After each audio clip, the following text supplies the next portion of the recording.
সালামু আলাইকুম ভিউয়ার্স, মা এগ্রোর পক্ষ থেকে আপনাদের আন্তরিক শুভেচ্ছা ও অভিনন্দন। তো আপনারা জানেন যে মা এগ্রো বিভিন্ন ধরনের কন্ডল জাতীয় ফসলের বীজ সরবরাহ করে থাকে। তো আমরা এখন আছি মুখী কচুর বীজের একটি গাদায় আমাদের যে গোডাউনে যে বীজগুলো আছে সেই বীজগুলো প্রসেসিং করছি। আগামীকাল আমাদের বীজগুলো যশোর এবং উত্তরবঙ্গের কিছু অঞ্চলে যাবে, তার কারণে আমরা বীজগুলো প্রসেসিং করছি। এই যে দেখুন, আমাদের এটা হলো আগাম যে মুখী কচু আছে, কালো কচু বলে, অনেকে আরবি কচু বলে, আবার কেউ কেউ আছে মেহেরপুরি কচু বলে। সেই মেহেরপুরি কচুর প্রসেসিং করতেছি। দেখুন আমাদের পেছনে যে বাস্তাগুলো রেডি করা হচ্ছে, আমাদের বীজগুলো কি সুন্দর হবে। বস্তাবন্দি করে আমাদের বীজগুলো চলে যাবে স্টেট ফাস্ট কুরিয়ার সার্ভিসের মাধ্যমে যশোর সহ উত্তরবঙ্গের কিছু গ্রামে, রংপুর এবং ঠাকুরগাঁওয়ের কিছু অঞ্চলে।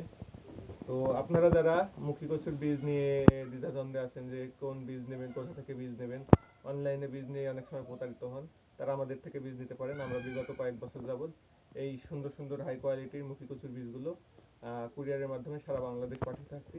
শুধু মুখী কচু না, আমাদের কাছে মুখী কচুর পাশাপাশি ওল কচু, আদা, একাঙ্গি সহ বিভিন্ন ধরনের সবজির বীজ এবং চারা আমাদের কাছ থেকে সুলভ মূল্যে নিতে পারেন। ধন্যবাদ সকলকে। আপনাদের যাদের বীজের প্রয়োজন আমাদের দেওয়া নাম্বারে যোগাযোগ করবেন এবং চ্যানেলটিকে সাবস্ক্রাইব করে রাখবেন। ধন্যবাদ সকলকে।